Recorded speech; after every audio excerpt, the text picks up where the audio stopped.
일단 용서에 대한 거를 한번 찾아볼게요. 158쪽 다 같이 볼게요.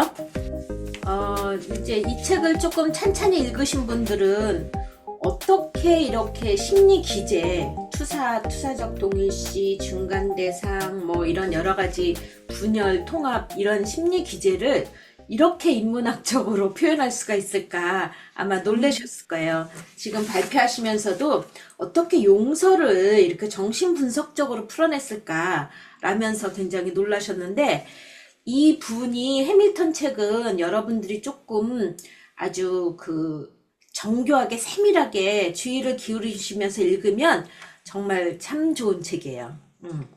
158쪽 이전에 어머니 온전한 대상관계의 발달이 이제 용서하고 연결되면서 나오죠. 그래서 온전하다라는 거는 우리가 완전하다라고 하는 거하고는 다르다 그랬죠. 온전하다는 whole하다, 전체 하나의 사과를 ok은 거 다 먹어. 그러니까 whole하다, 전체적이다. 근데 완전하다는 perfect 하잖아요. 우리가 perfect해 그럴 때는 아주 좋아 뭐 이런 식의 얘기잖아요. 그래서 all good을 우리가 perfect 하다고 얘기를 한다고 치면은 사실은 all good이라는 건 완전히 분열된 거죠. 왜냐하면 all good이라는 거가 우리가 인식되려면 거기에 모순되는 bad라는 것에 대한 개념이 없으면 good에 대한 개념이 없죠. 제가 이제 말씀드리는 것처럼 이 white라는 거가 white을 내면 이 까망색이 대조가 될 때 white과 black이 대조되는 게 있을 때 그것이 존재를 하잖아요. 그런 것처럼 우리가 온전하다는 거는 그 모순되는 두 가지가 같이 있다.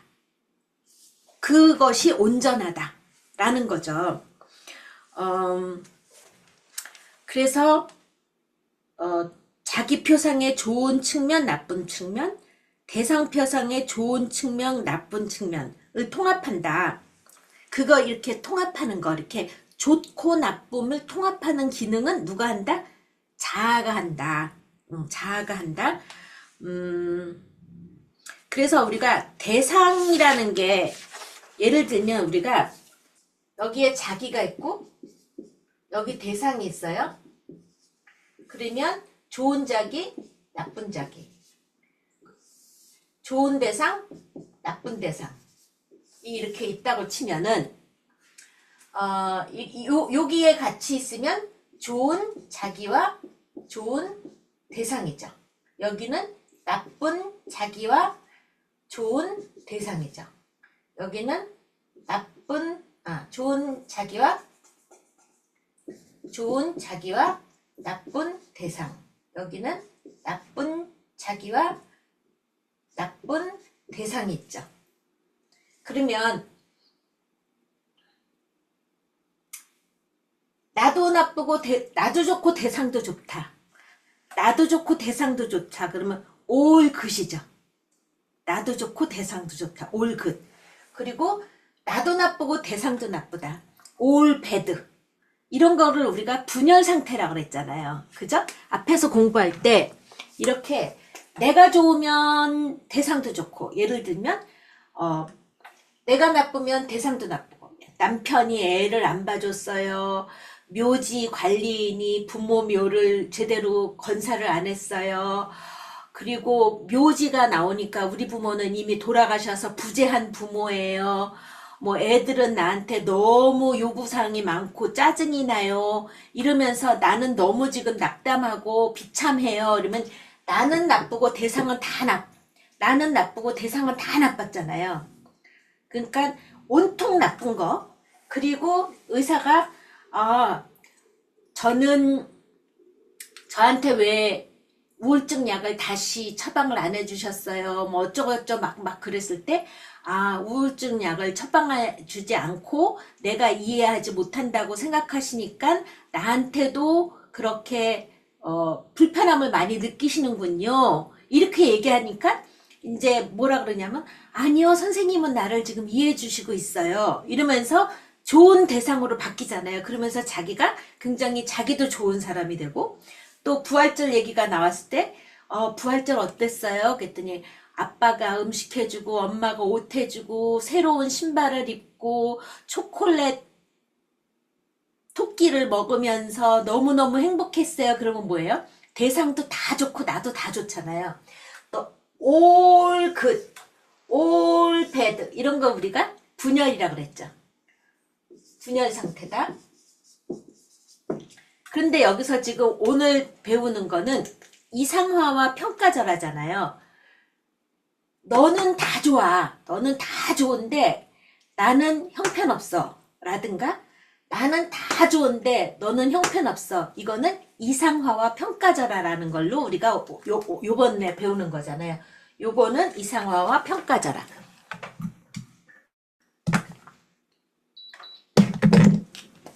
요렇게 가는 거는 이상화와 평가절하.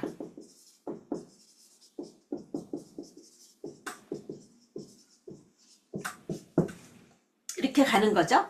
그런데 이렇게 all good, all bad로 가든가 누군가를 이상화하고 자기를 평가절하하든가 나를 이상화하고 대상을 평가절하하든가 이렇게 good과 bad가 나눠져 있는 게 아니라 좋은 면도 있고 나쁜 면도 있다. 이 두 가지가 함께 가는 게 전체적인 것이다. 온전한 대상관계다. 이렇게 얘기를 하는 거죠. 그래서 선을 선으로 받아들이면 악도 함께 들어온다. 이다와 이지 않다.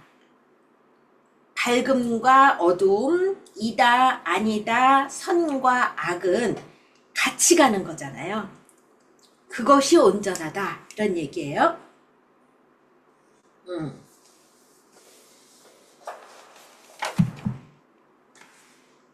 그래서 좋은 대상과 나쁜 대상이 한 대상이다. 그러니까 우리가 너무 힘들 때는 엄마가 괴물이잖아요. 저걸 어떻게 죽여? 저걸 어떻게 죽여? 잔혹동시처럼? 잔혹동시 저랑 같이 공부하신 분들은 읽었죠. 학원 가는 날 엄마가 이제 학원 가라고 그러니까 뭐 눈을 파먹어, 뭐를 해, 심장은 제일 마지막에 파먹어, 뭐 그러면서 이 내면의 공격성에 대한 판타지를 글로 쓴 게 있잖아요. 그러니까 우리가 괴물 엄마한테 당한 자녀들이 엄마에 대한 어떤 이런 적개심, 분노, 여기서도 나오잖아요. 어떻게 죽이지? 말하자면 어떻게 죽이지? 이런 어떤 적개심들, 이런 것만 부각돼 있었는데 그 부각에서 내가 온전한 대상관계를 보게 될 때는 아, 이런 괴물적인 멋만 있었나? 가 아니라 요거에 몰입하고 작업을 하다 보니까 이런 면도 있었네 라고 다시 다른 면이 같이 통합이 될 때 괴물 엄마, 그러니까 분열적으로 얘기해서 악마 엄마와 천사 엄마가 같은 엄마였구나. 이게 온전한 대상관계죠. 그것이 바로 대상 항상성이다. 154쪽 밑에서 네 번째 줄. 대상의 좋은 대상 이미지, 대상의 좋은 representation, 이미지 혹은 representation, 혹은 대상의 나쁜 이미지 혹은 나쁜 representation이 합쳐지면, 이게 통합이 되면 대상 항상성이다. 이렇게 얘기하고, 그리고 나의 좋은 representation, self, 자기 표상의 좋은 것, 자기 이미지의 좋은 것과 자기 이미지의 나쁜 것, 자기 이미지의 리프레젠테이션의 나쁜 것이 통합되면 온전한 정체성이다. 이렇게 얘기를 하는 거예요. 네. 그래서 어머니를 156쪽 보면은 어머니를 독살하거나 굶겨 죽이는 환상에 대해서도 설명하고, 한편으로는 또 어머니한테 뭐 용돈도 드리고 시도 주고 막 이런 것들을 하면서 요 두 가지를 점점 통합시켜 나가는 과정, 이런 것들이 같이 됐죠. 그래서 156쪽에 보면 때로는 이상화된 어머니와 치료자 혹은 평가절하된 어머니와 다른 전문가 이렇게 올굿 올배드로 왔다 갔다 했는데 좀 더 이제 예를 들면 우리가 치료자를 이상화시키잖아요. 치료자를 이상화시킬 때는 저 치료자는 모든 걸 나한테 마법적으로 해줄 수 있을 것이다 라고 이상화를 시키는데 그 이상화된 치료자로 있을 때는 partial object죠. 부분 대상이에요. 이상화된 부분이니까 부분 오브젝트예요. partial object인데 저 사람이 그렇게 이상화시키고 내가 모든 거를 마법적으로 해결해 줄 것 같은 치료자였는데 내가 작업 치료를 하는데 이 귀찮은 작업 치료에서 나를 안 빼줘? 이러면서 뭔가 실망도 하고 한계도 느끼고 그 있는 그대로의 현실을 받아들이면서 이상화와 평가절하된 그 사람의 두 가지가 하나의 치료자다라는 통합된 이미지를 갖게 되는 게 partial object에서 whole object로 넘어가는 거죠. 전체 대상. 그러니까 여러분들이 상담을 하러 올 때는 일단 내담자들이 저 치료자를 통해서 나의 이런 어려움들이 다 해결될 거야 라고 자기 안에 있는 좋은 치료적인 변인을 상담자한테 던져놓죠. 그리고 던져놓고 저 사람은 나를 치료해 줄 수 있는 능력이 있는 사람이야 하고 역할을 부여하죠. 내 안에 있는 좋은 치료적인 변인을 상담자한테 투사하고 그 사람을 그런 좋은 치료자라고 동일시하면서 투사적 동일시로 저 사람은 나를 치료해 줄 것이야 라고 생각하면서 이상화된 상태에서 치료를 시작하죠. 그런데 때로 치료자가 늦기도 하고 아니면 뭔가가 자기한테 기대하지 못한 어떤 실망을 주고 좌절을 주고 이럴 때 현실을 파악하게 되면서 이전에 결핍된 거에 대해서 분노하면서 공격하면서 이런 것들이 상담자 안에서 어떻게 소화되고 견뎌지느냐에 따라서 실제로 내가 이상화한 마법적인 대상이 아니고 한계를 가진 현실적인 사람이라는 어떤 이 이상화에서 내려와서 통합된 치료자와의 홀 전체적인 온전한 대상 관계를 맺게 될 때 비로소 치료가 가능해지는 거잖아요. 마찬가지로 엄마에 대한 것도 이렇게 굶겨 죽여 독살해버려 어떻게 이 복수를 하지? 어떻게 후벼파지? 어떻게 내가 당한 거를 되돌려주지? 이런 것들에서 전체적인 어떤 그 통합적인 엄마에 대한 전체 대상 관계를 할 수 있을 때 비로소 용서가 가능해진다라는 이야기예요. 그래서 이제 내가 이상화된 대상에 대해서 내가 어떤 기대와 갈망을 갖고 있는데 그것들이 충족되지 않을 때, 결핍될 때 엄청나게 화가 나고 여기서 156쪽의 밑에서 네 번째 줄을 보면 엄청 화가 났어요. 그런데 치료 후기가 되면서 한계를 받아들이고 현실감이 생기면서 화가 슬픔으로 바뀌었다. 어떻게 저렇게 나를 위해서 도와주는 사람한테 내가 갖고 있던 결핍을 이렇게 쏟아냈지? 폭력적이고 파괴적이었지?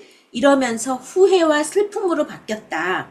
그래서 긍정적인 느낌과 부정적인 느낌을 동시에 경험하고 온전한 대상관계를 발달시켰다. 이렇게 얘기했잖아요. 이것이 지금 뭐를 얘기하냐면 여기서 우울자리를 얘기하는 거예요. 우울자리라는 게 depressive position, 우울자리.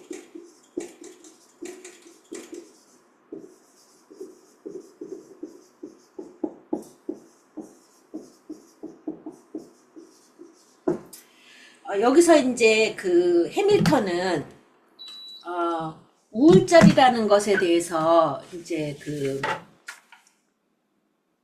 159쪽 한번 보면은 클라인은 좋고 나쁜 자기 세계, 대상 세계가 합쳐지는 상태를 우울자리로 표현하였다.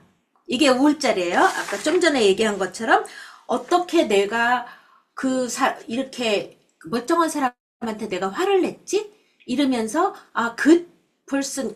굿과 배드가 같이 있는 것에 대해서 통합을 해가는 과정에서 화가 슬픔으로 변하고 후회가 생겼다. 이게 우울자리를 얘기하는 건데, 이 우울자리라는 디프레시브라는 어떤 병리적인 표현 때문에 지금 해밀턴이 우울하다 이러니까 열정의 상실이라는 어떤 뉘앙스가 있다. 그래서 이거는 좀 부정확해 보인다. 자기 이미지, 대상 이미지 좋고 나쁨의 통합에 일종의 슬픔이 따른다. 과대한 이미지, 과대한 자기, 전능한 대상, 이런 거는 허구, 신화, 꿈의 영역으로 물러나고 구원은 더 이상 유혹의 손길을 보내지 않는다. 저주도 더 이상 위협이 아니다. 그래서 선과 악을 동시에 알게 되는 지식이 낙원의 상실을 가져오는 것은 사실이다. 그쵸? 선과 악이 동시에 있으니까 낙원이 상실이잖아요. 왜냐하면 다 그신 줄 알았어. 완전 이상화하고 그랬는데 배드도 있네. 그러니까 이거는 아이디얼라이즈드, 이상화된 거에서는 상실이잖아요. 낙원의 상실이잖아요. 그러니까 슬픔과 후회가 있는 거잖아요.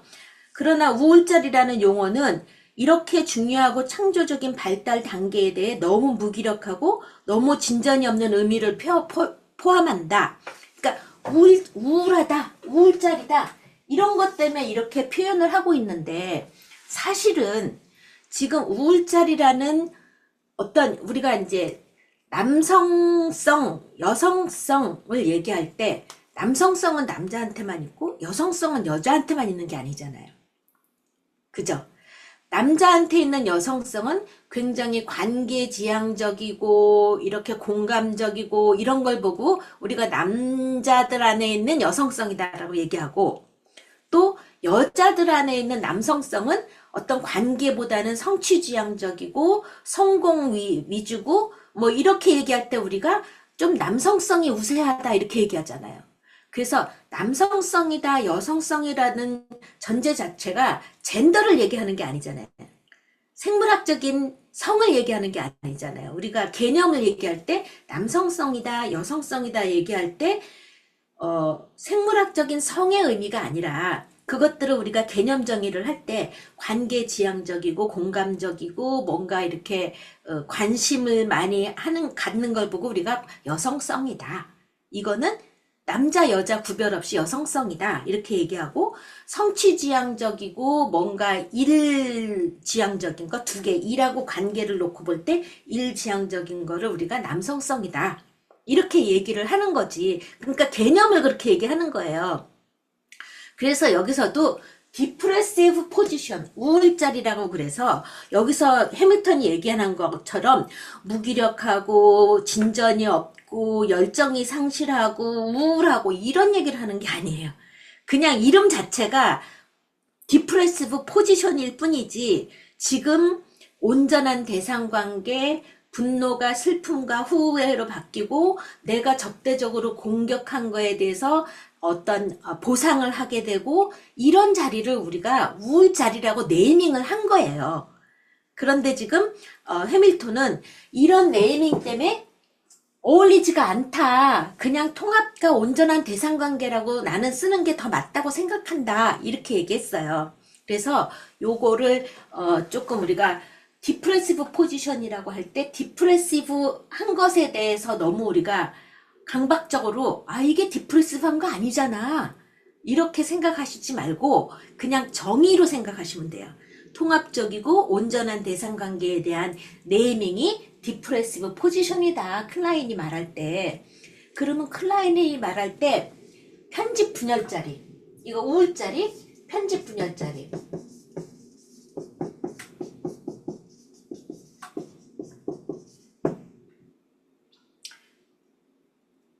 패러노이드, 스키조이드, 포지션. 이것도 편집 분열 그러니까 마치 편집증 분열증 하는 것처럼 병리를 얘기하는 걸로 오해하지 말고 그냥 뭔가 세상에 대한 편집적이다 그러면 세상은 적대적이다 이렇게 얘기하는 거잖아요.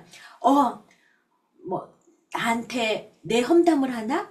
내 음식에 뭐 독을 탔나? 뭐 이러면서 세상에 대한 적대적인 의심을 갖고 있는 게 편집적이다 라고 얘기하는 거잖아요. 그래서 내 안에 있는 어떤 이렇게 그 공격성, 불안 뭐 이런 것들을 떼어내서 편집적인 상태에서 그런 불안들을 떼어내서 너한테 던지는 거. 이런 것들이 이제 부분 대상 관계잖아요. 이거를 우리가 편집 분열 자리다 하는 것일 뿐이지 전혀 편집증 분열증하고는 관계가 없는 정의예요. 그래서 우리가 이 정의에 헷갈려서 편집 분열자리는 좀 병리적이고 우울자리는 우울한 병리다 이렇게 이해하시면 안 돼요. 그냥 정의상 그런 거예요. 네. 네, 그래서 그런 설명 제가 이제 드린 것이고요. 그래서 용서에 대한 거를 다시 이제 가면은, 그래서 엄마를 막 완전히 괴물 엄마로 보고 있었는데, 막 저걸 죽여 말어, 막 이렇게 괴물 엄마를 BZ라는 우리가 사람의 얘기는 많이 나왔었죠. 엄마에게도 복잡한, 이제 그 단순하게 말하자면 괴물 엄마, 악마 엄마로 보고 있어서 그렇게 한쪽의 부분적으로만 적개적으로 보는 게 편집 분열자리예요. 그런데 지금 온전한 대상관계로 오는 게 우울자리로 오는 거예요. 어떤 느낌을 받게 됐냐면 엄마가 뭐 혈액의 157쪽 혈액덩어리가 엄마의 폐에 응열되고 중환자실에 있고 회복하는 동안 엄마를 보고 있으니까 나에게 그렇게 악의가 있고 나를 도와줄 수 있는 강한 사람으로 봤는데 나를 방임하고 학대했다고 생각했는데 지금 보니까 엄마는 병원에서 아프고 겁먹고 혼란스럽고 작고 나이 많은 여자라는 걸 깨달고 더 이상 내가 화를 내거나 나의 필요를 채워줘야만 하는 대상으로 본 게 아니라 하나의 온전한 그 자체의 퍼슨으로 본 거예요. 아플 수도 있고 부족할 수도 있고 저렇게 연약하고 혼란스럽고 늙은 여자구나. 나는 전부 다 내 중심으로 봤잖아요. 나의 필요를 안 채워준 사람, 나를 방임한 사람, 나의 이렇게 수많은 결핍을 나한테 각인시킨 사람, 내가 살기를 이렇게 힘들게 만든 사람, 그런 나의 필요의 결핍만을 부각시켜서 내중심적으로 봤던 그 엄마가 하나의 인간으로 보이기 시작한 거예요.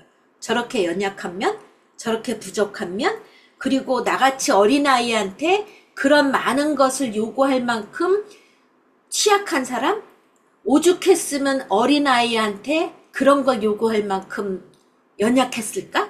도대체 어떻게 컸을까? 이러면서 하나의 인간으로 보기 시작하면서 그 전체적인 인간, 온전한 대상으로 보기 시작했어요. 그럴 때 비로소 내 중심으로 생각했던 어떻게 자녀한테 그럴 수 있어? 그게 엄마야? 이렇게 생각했던 부분 대상이었던 편집 분열자리에서 봤던 엄마와 나만을 그렇게 악의를 갖고 학대하고 방임하고 의도적으로 그런 게 아니라 좋은 엄마의 역할을 할 만큼 양육을 못 받았구나.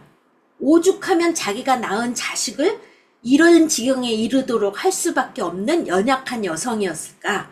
라고 하나의 대상으로 보기 시작할 때 그렇게 숭배할 만큼 그렇게 내가 필요를 할 만큼 그런 사람이 아니구나 라고 전체 대상으로 보기 시작할 때 비로소 용서의 커패서티, 용서의 어빌러티가 생기기 시작했다. 그래서 우리가 용서하라 이건 명령이 아니라 용서할 수 있는 능력을 길러줘야 되는 거예요. 이거는 우리가 깐난해보게 보고 걸어. 만약에 19개월인데 우리 집 아이가 못 걸어. 그럼 옆집 아이는 야, 옆집에는 15개월인데 걷잖아. 너도 걸어. 이런 거랑 똑같은 거예요. 이거는 우리한테 ability, capability가 있느냐 없느냐의 문제예요. 용서하라. 이건 명령이 아니에요. capability, ability가 생겨야 돼요. 어떻게? 편집 분열자리에서 우울자리로 옮겨갈 수 있는, 그리고 infantile, 유아적인 상태, 분열 상태에서 온전한 대상관계, 부분 대상에서 전체 대상관계로 옮겨갈 수 있을 때 비로소 가능한 게 용서예요. 그래서 우리가 용서라는 거는 명령이 아니에요. 그래서 여기서 보면 157쪽 두 번째 문단, 이젠 어른이 됐으니까, 하지만 어린 아이였을 땐 어땠어요? 난 어린 아이일 땐 그렇게 생각 못했어요. 왜냐면 우리는 작은 존재고 굉장히 혼자 있을 수 없는 단독자잖아요. 그때는 내가 의지해야 할 누군가가 있어야 되는데 의지의 대상이 안 됐기 때문에 그렇게 생각할 수 있는 능력이 없었어요. 엄마는 세상의 전부였어요. 어린아이의 숭배를 그토록 원할 정도로 엄마가 얼마나 외롭고 불완전한 존재였을까 하는 생각이 지금은 들어요. 엄마가 어렸을 때 어떤 교육을 받고 자랐을지 짐작이 돼요. 그래서 이제 용서할 수 있어요. 그래서 내가 치료받으러 갈 때는 사람과의 관계가 어렵고 그걸 도와줄 사람을 만나서 나는 치료도 받고 이렇게 약도 먹고 나는 얼마나 다행이에요. 근데 우리 엄마는 도와줄 사람이 없잖아요. 내가 엄마한테 엄마 나도 치료받으니까 좋아요. 엄마도 한번 상담 받아보세요. 이렇게 얘기하면 엄마는 그거를 자기 비판으로 받아들일 거예요. 그래서 나는 엄마를 도와줄 수 없어요. 도움을 받아들일 수 없을 정도로 더 취약한 엄마를 나는 이제 용서할 수 있어요. 이렇게 되는 거잖아요. 그래서 용서는 capability예요. capacity고 ability예요.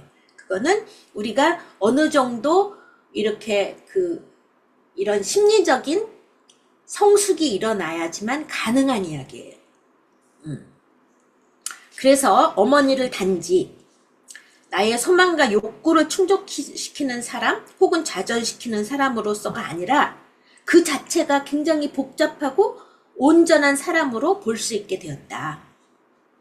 지금 내가 50, 60, 70이 돼도 내 자체가 굉장히 부족한 면이 많고 취약한 면이 많고 내가 갖고 있는 많은 것으로 내 자녀한테 얼마나 많은 분개와 어떤 상처와 지금 내가 엄마한테 하듯이 내 자녀가 나한테 하고 있는가를 돌아보면 나의 어떤 전체적인 게 취약성과 그렇지 않은 면들이 하나가 나의 whole person이잖아요. 온전한 나잖아요. 나의 정체성이잖아요. 그러니까 그것들을 내가 받아들여야 되겠죠. 그래서 나 자신에 대한 이 취약성과 좋은 거, 굿과 배드, 악마성과 천사성을 내가 내 걸로 받아들일 수 있을 때 치료를 통해서 나에 대한 정체성의 통합을 이루어갈 수 있을 때 비로소 나의 중요한 타인들에 대한 통합에 대한 어떤 그 내재와 동일시 이런 힘들이 생기는 거죠. 그래서 이 환자는 좀 더 떨어질 수 있게 되었다. detach, 거리를 가질 수 있었다. psychological remove, 심리적인 거리를 가지고 있으면서 드디어 옛날에는 psychological remove 혹은 detach가 안 됐어요. 왜냐하면 detach가 되면 나는 너무나 작고 너무나 생존을 의지해야 될 대상이기 때문에 붙어 있어야 됐잖아요. 그랬는데 이제는 나는 어른이에요. 그러니까 난 디태치가 가능해요. 심리적인 거리가 가능해요. 그럴 때 비로소 그 괴물 엄마, 죽이고 싶은 엄마에 대한 염려, 관심이 생기게 돼요. 역설적이게도 157쪽 밑에서 세 번째, 이렇게 늘어난 정서적인 거리. 옛날에는 정서적인 거리를 가질 수가 없었어요. 왜냐하면 나의 생존의 기반이었기 때문에 거기에 나를 학대해도 어떻게든 인정받으려고, 나를 방임해도 어떻게든 붙어 있으려고, 내 생존의 기둥이었기 때문에. 그래서 디태치가 안 됐어요. 근데 이제 디태치가 돼요. 그는, 어머니는 내 피로를 위해서 있는 사람이 아니라 어머니 자체로서 좀 더 진정으로 정확하게 이해하고 대하는 것이 가능해졌다. 158쪽. 그럴 때 비로소 용서는 온전한 대상관계성의 획득에 달려있다.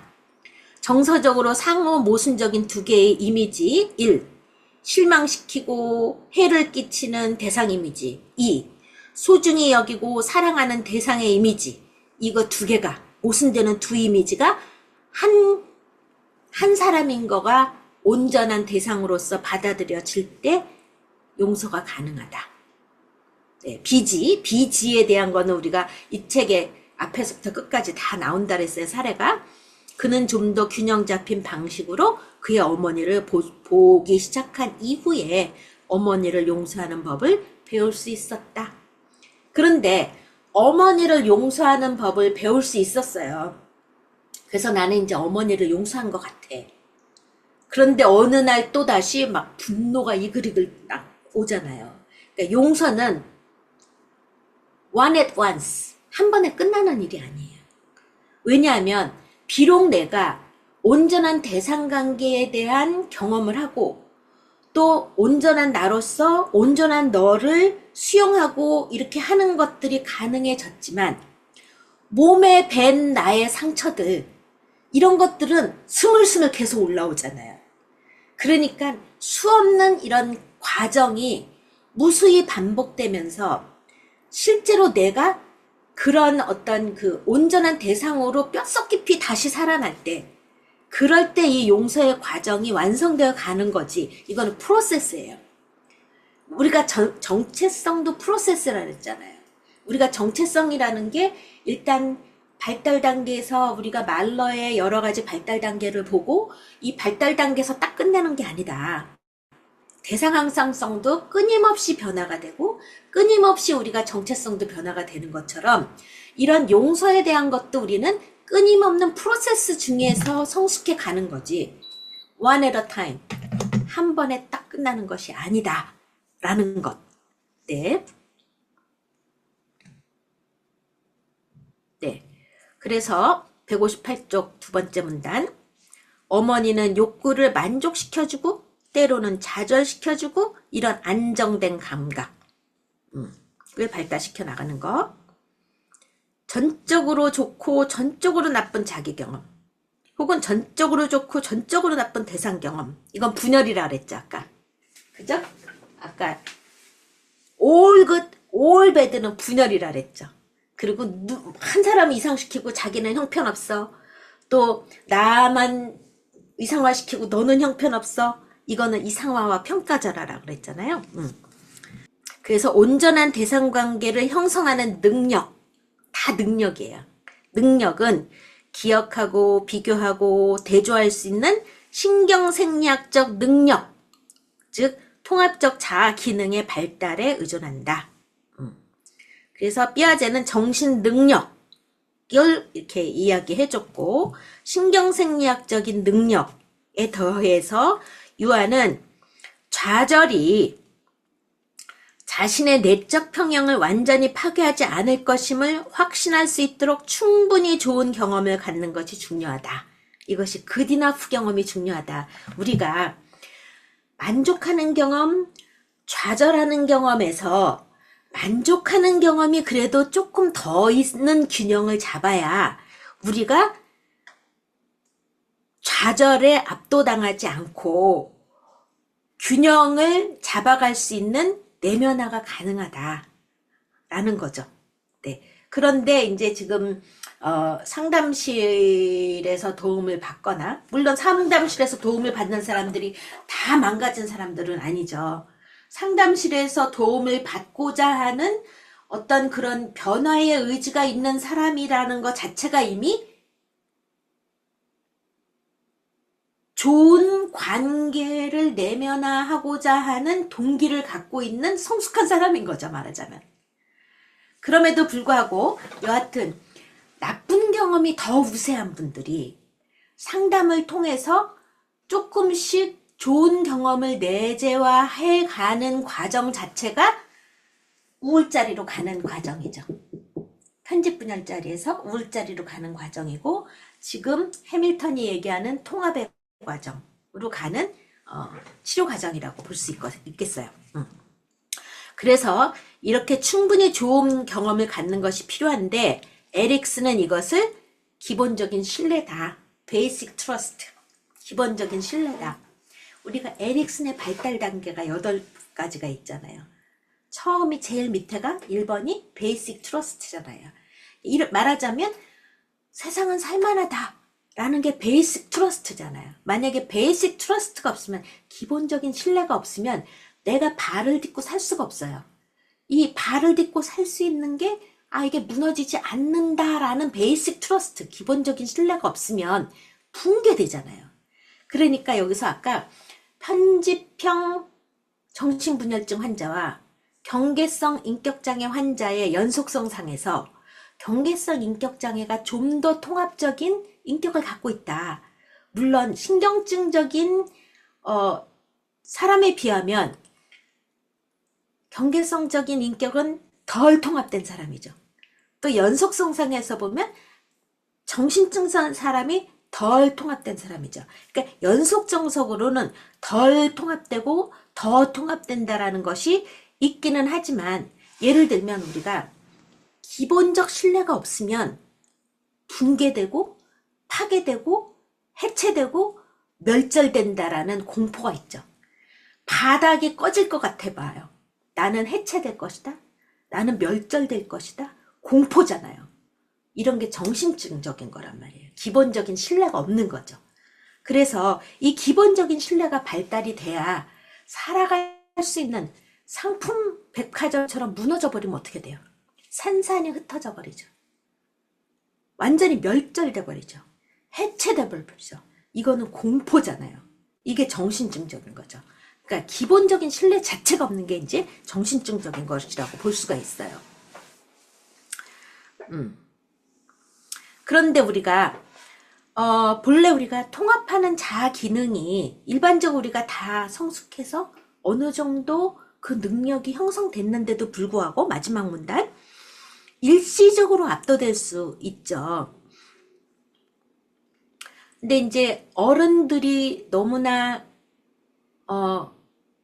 외상적인 경험을 했을 때 내가 일시적으로 자아 기능이 붕괴돼서 이렇게 통합하고 균형 잡고 변별하고 이런 능력이 와야 될 수가 있는데, 어른들이 붕괴되고 와야 되는 일시적인 현상과 아주 초기에 아기들이 형성될 때의 어떤 이런 자아 기능이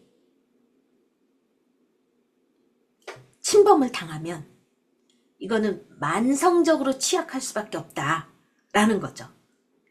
그래서 훨씬 우리가 예를 들면 초기에 경험했어야 될 돌봄과 어떤 양육이 결핍되었을 때는 평생을 보상해야 될 결과가 초래된다라는 거죠. 그만큼 초기에 취약한 상태에서 받는 결핍과 부재는 굉장히 재앙적이다 라는 거예요. 네. 그래서 아까 얘기한 것처럼 아주 초기에 이런 기본적인 신뢰가 무너졌을 경우에는 정신증적인 상태가 될 수밖에 없다. 공포, 붕괴, 해체, 멸절 이런 것들. 네, 그래서 통합에 대한 이야기들이 160쪽에도 나타나죠. 구명정에서 사람들이 2명의 동료를 잃었어요. 그리고 살아남은 사람한테 인터뷰를 하는데 한마디 해주세요 그랬더니, 동료들을 잃은 슬픔, 살아남은 기쁨, 이건 2가지를 다 설명하기가 매우 어렵습니다. 이게 통합이죠. 네, 우리가 2가지가 같이 모순되는 2가지 경험을 같이 느낄 수 있는 게 이게 통합이에요. 만약에 이게 통합이 안 되고 그냥 분리된 상태라면 어떻게 나만 살아남았어? 이러면서 잃어버린 동료에 대한 죄책감과 슬픔에서 남은 인생을 망가뜨리던가, 아니면 그냥 동료를 잃은 슬픔을 완전히 디나이얼하고 자기만 살던가, 이런 것들은 온전한 자기의 정체성이 아니겠죠. 뭔가가 디나이얼된 부분 정체성이잖아요. 그러니까 우리는 이렇게 모순적인 두 가지의 정서나 관계를 같이 통합하는 거, 이것들이 온전한 자기, 온전한 대상이다. 그래서 160쪽 여기 중간에도 보면, 여기 보면은 요번에 기제를 얘기하면서 뭐 셰익스피어, 뭐 월즈워드, 뭐 별별 작가들이 다 나오잖아요. 그러면서 여기서도 우리의 인생이라는 직물은 우리의 그 웹이라는 게 거미줄 망이잖아요. 망. 이 웹은 선한 실, 악한 실로 혼합되어 짜여져 있다. 그래서 우리가 흔히 얘기하잖아요. 왜 나한테 이런 일이? 이러잖아요. 근데 왜 나한테 이런 일이?가 인생의 직물의 하나란 말이에요. 왜 나한테 이런 일이 안 일어나야 된다라는 거는 인생의 시실날실 중에서 날실만을 원하는 거야. 근데 시실날실이 같이 가고 있는 게 이게 인생이라는 거죠. 이게 바로 통합이라는 거예요. 그래서 이것들을 어떻게 받아들이고 어떻게 견뎌내는 게 바로 성숙한 통합의 정체성이다 라는 거죠. 네. 그래서 마지막에는 이제 월스워드의 시가 나오죠.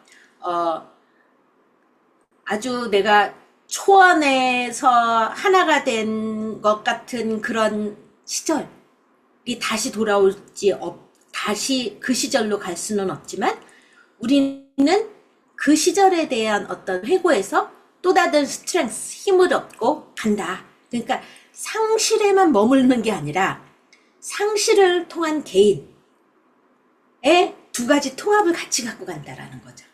상실과 개인을 같이 갖고 간다. 그래서 이렇게 우리가 프루스트의 잃어버린 시간을 찾아서에도 이렇게 우리가 여기서 얘기를 하잖아요. 황혼 무렵 책상에 앉아서 조용히 혼자 차를 마시며 사랑과 슬픔과 갈망을 느끼며 지나간 날을 회상하고 향수에 젖는 즐거움은 우울이 아니다. 이거 바로 통합인 거예요. 그죠? 네. 그래서 우리가 이제 이 황혼이라는 것이 주는 의미가 있죠. 트랜지셔널 기잖아요. 늑대의 시간이라는 드라마 있었죠. 개와 늑대의 시간이요. 개와 늑대의 시간. 그게 뭐예요? 그게 황혼의 시간이잖아요. 어슴푸레 했을 때 저기 있는 게 개인지 늑대인지 아군인지 적군인지 구별이 안 된다는 거잖아요. 그리고 어슴푸레한 황혼이라는 거는 우리가 낮의 시간에서 밤의 시간으로 건너가는 하여튼 그 변환기, 전환기잖아요. 그러니까 우리는 요 전환기 때는 굉장한 뭔가가 정서적인 것들이 오락가락하죠. 그리고 꼬마들이 활기차고 잘 노는 애들은 안 자려고 그러잖아요. 내가 이 낮의 시간을 더 움켜쥐고 있어야 되는데 자라 그러면은 너무 싫어하잖아요. 그러니까 이렇게 이행기가 있어요. 사람들마다 이행기가 있어서 이런 어떤 황혼 아니면 여명 뭐 이런 때마다 사람들의 감정이 드러나죠. 그럴 때 느끼는 감정들에 대해서 그것들을 어떻게 통합적으로 받아들이느냐, 아니면 내가 생각하는 나의 경험에 대한 해석. 예를 들면 여기서도 나오는 게 나는 괴물 엄마로 생각하고 있는데 실제 엄마는 괴물이 아닐 수가 있죠. 예를 들면 이제 자라고 했는데 얘는 그게 엄청난 어떤 그 강압적인 소리로 받아들이는 아이도 있고 그렇지 않을 수도 있잖아요. 그러니까 같은 부모, 같은 시어머니도 며느리에 따라서 아니면 자녀들에 따라서 해석이 달라져요. 그래서 우리가 인식론적인 얘기를 지난 시간에 했잖아요. 그런 것처럼 내가 받아들이고 있는 그 오브젝트가 실제 그 오브젝트인지 내가 해석한 오브젝트인지. 이게 인식론적인 문제잖아요. 그러니까 결국은 대상관계 치료를 통해서 내가 지금 경험하고 있는 오브젝트에 대해서 실제 오브젝트와 근접하게 현실감을 찾아가는 게 대상관계 치료잖아요. 얼마나 우리가 왜곡되어 있는지에 대해서. 네.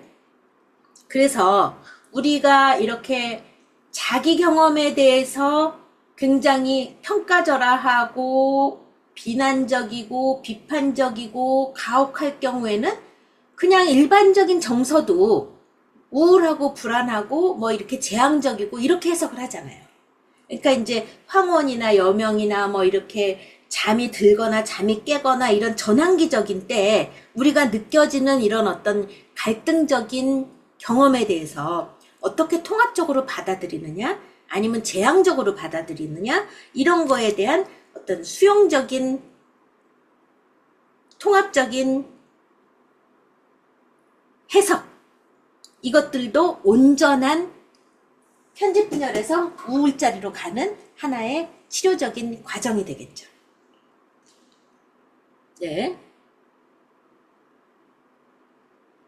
그래서 과거에 어떤 것이 과거에 내가 나 그때로 돌아갔으면 나의 젊음이 왔으면 그래서 과거에 대해서 집착하는 거하고 어떤 것이 존재하지 않더라도 그것을 갈망하면서 소중히 여길 줄 아는 능력이 필요하다.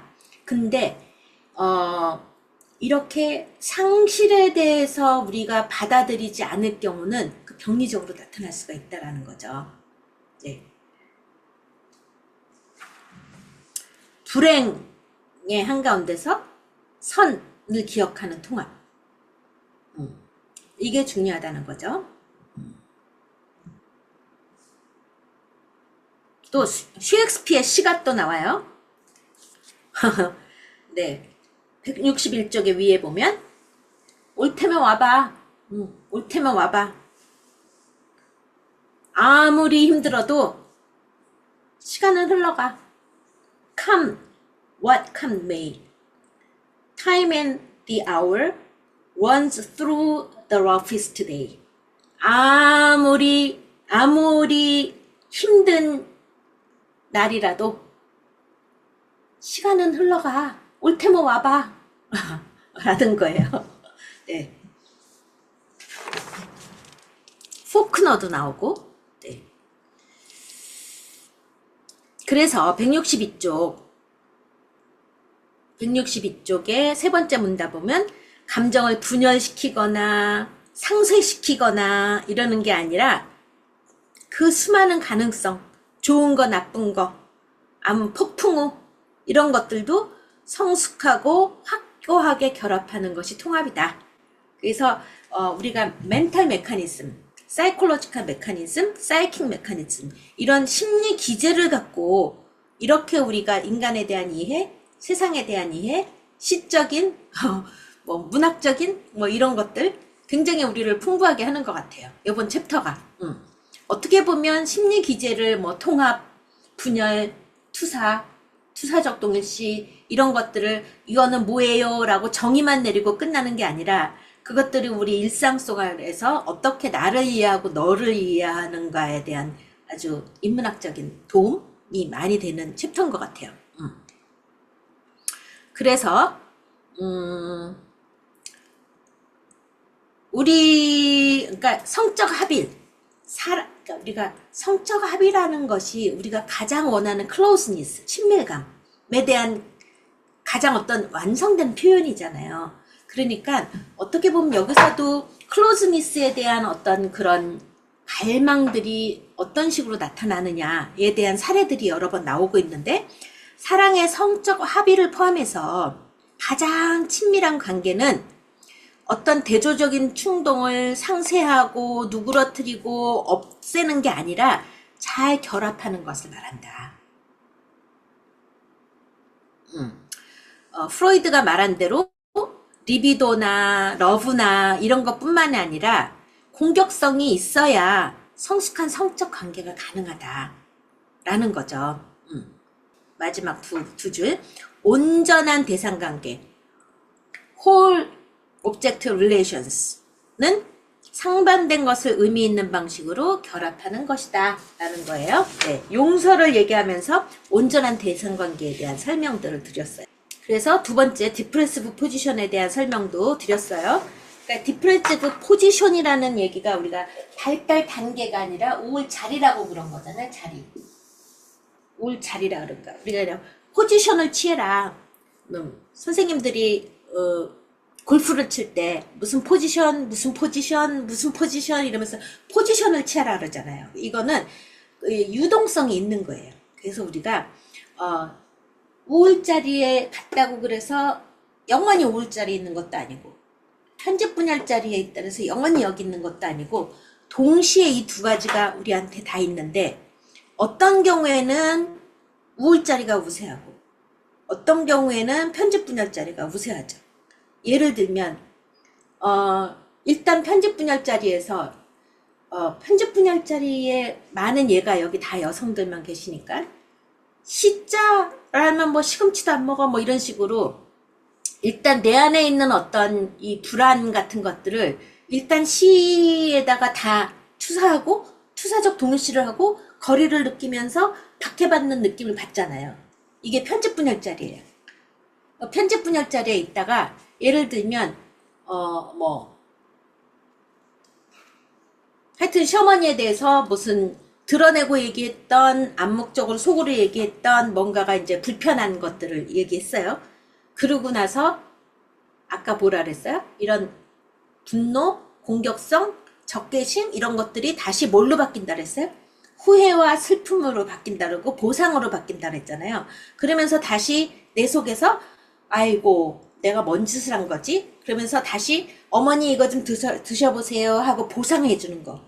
이게 말하자면 우울자리로 가는 거잖아요. 그러니까 우리는 때로는 편집 분열자리에 있기도 하고 때로는 우울자리에 있기도 하고 오락가락 하는데 보다 성숙한 사람은 우울자리가 우세한 경우가 많고 아까 그디나푸드 좋은 경험이 더 우세한 것처럼 우울자리에 있을 때는 우울자리가 우세한 사람들은 보다 성숙한 사람이고 주로 편집 분열자리에 있는 분들은 많이 삶이 고달픈 분들이죠. 네, 여기서 질문하신 거 132쪽 편집 분열형과 경계성 인격장애에 대해서 설명을 132쪽 질문하신 거를 보면은 편집형 정신분열증 환자는 자신의 파괴적 잠재력을 다른 사람한테 완전히 전가하고 자기에 대한 리플렉션이 없는 거죠. 그런데 그나마 경계성적인 성격장애는 자기에 대한 리플렉션이 조금 있는 거죠. 그러니까 발달적으로 우리가 발달의 연속성을 공부했잖아요. 그러니까 편집형 전실분열증, 정신증적인 거, 성격장애적인 거에서는 약간의 더 통합이 이쪽으로 더 왔다는 거예요. 네. 그 얘기를 드린 거고, 여기서 이제 132쪽 그 투사적 동일시를 얘기하면서, 암흑에는 투사가 더,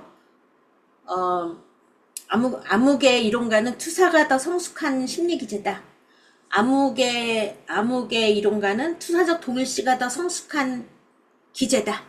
이렇게 얘기를 하고 이론가들 사이에서 이렇게 설명들을 했죠. 그런 것처럼 우리가 지난번에 막 스텝이 꼬인 자아, A는 자아를 뭐라 그러고 B는 뭐라 그러고 C는 뭐라 그러고 막 복잡한 거 이런 거에 대해서 우리가 신경 쓸 거 없이 전체적으로 보시면 돼요. 투사라는 거는 어떻게 보면 투사라는 거는 지금 편집형 정신분열증 환자처럼 다 네 거야 하고 나 몰라라 하는 거. 예를 들면 제가 독을 탔어. 이렇게 저쪽으로 딱 넣은 거잖아요. 그리고 나 몰라라고 하는 거예요. 투사는 뭔가 어떤 이 커넥션이 깨진 거잖아요. 어택 투 링크인가? 뭐라 그러죠? 비혼이 우리가 지금 하여튼 원어는 생각이 안 나고 링크가 깨진 거를 병리라고 그랬잖아요. 편집분열증에서는 예를 들면 편집형 정신분열증에서는 링크가 없어요. 그냥 무차별 다수가 나를 공격한다. 예를 들면 전철 타고 오면서 아무 사람들하고 나하고 커넥션도 없는데 제가 지금 내 얘기하고 있어. 저 사람들이 지금 나만 쳐다보고 있어. 내 머릿속의 생각을 다 들여다보고 있어. 이런 식으로 뭔가가 커넥션이 없는데도 막 하고 있는 걸 우리는 일단 투사라고 그러잖아요. 그런데 만약에 너가 자꾸 화를 내니까 내가 화가 나지. 얘기했어요. 그랬는데 제가 네가 화를 내니까 내가 화가 나지. 이러면서 서로 뭔가 화라는 걸로 연결이 돼 있어요. 투사와 투사 동시가 서로 낚여 있어. 이게 연결이 돼 있다라는 것 자체가 차이잖아요. 그러니까 연결이 깨진 거가 더 병리적이다. 놓고 볼 때 어떻게 보면 투사 자체가 더 병리적이다. 이렇게 얘기할 수도 있잖아요.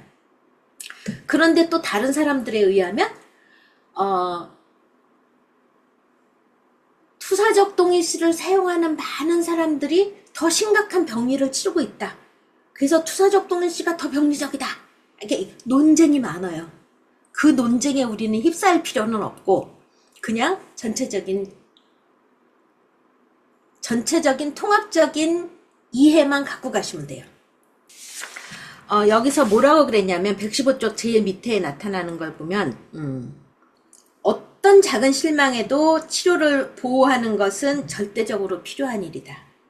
왜냐하면 너무 배드에 대한 게 압도적이기 때문에 이 사람은 그것에 대한 거를 붙잡고 있어야 될 수밖에 없는 거예요. 그래갖고 어떤 작은 실망에서도 그것을 보호해 주는 거. 그게 분열 상태에서 너는 극과 배드를 통합해야 돼. 이게 아니라 아직은 그것을 보호해 주는 거. 이 사람이 분열 상태에서 그것을 붙잡고 가는 거를 인정해 주는 거죠.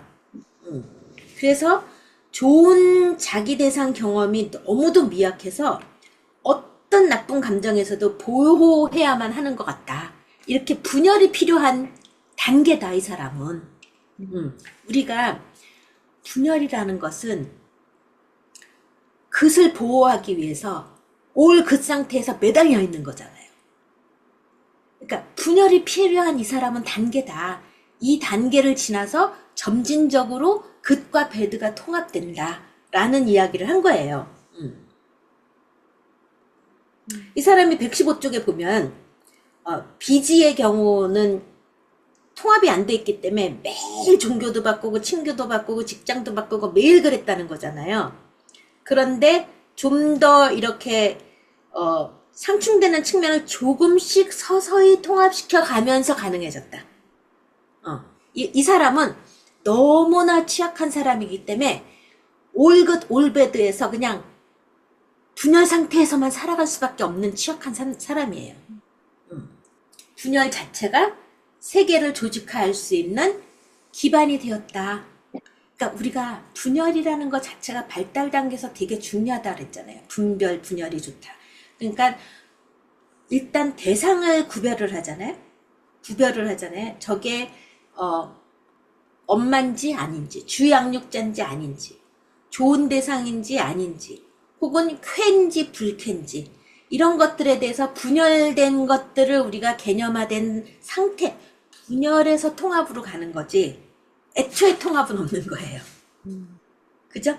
그런데 아주 취약할수록 이렇게 우리는 내 편인지 네 편인지 좋은지 나쁜지 라는 분열 상태를 통해서 개념이 생기면서 그것들이 통합해서 온전한 관계로 가는 거지 처음부터 통합된 상태는 아니에요. 미분화된 단계에서 분화로 되고 분화해서 통합이 가는 거지 처음부터 통합 단계가 아니라 비지는 아주 그렇게 프리미티브한 단계에 있기 때문에 그런 분열이 이 사람이 건강하게 되는 하나의 자기가 생존 전략인 거죠. 그나마도 지금 이 사람이 115쪽의 두 번째 문단을 보면 거의 매일 바꿨는데 조금씩 정돈된 것을 경험하기 시작하고 다양한 측면을 조금씩 서로 통합하지 않은 게 아니고 이 사람은 갑자기 올긋, 올배드 이러다가 2년 차에 그는 세상을 자기에게 호의적인 사람, 비호의적인 사람 이렇게 분열이 이 사람한테는 필요해요. 이 단계에서는. 그래서 지금 이 치료자를 엄청나게 이상화 시켰잖아요. 116쪽에 두 번째 문단의 중간쯤 보면 분열은 그가 자기 세계를 좀 더 잘 조직할 수 있도록 도왔다.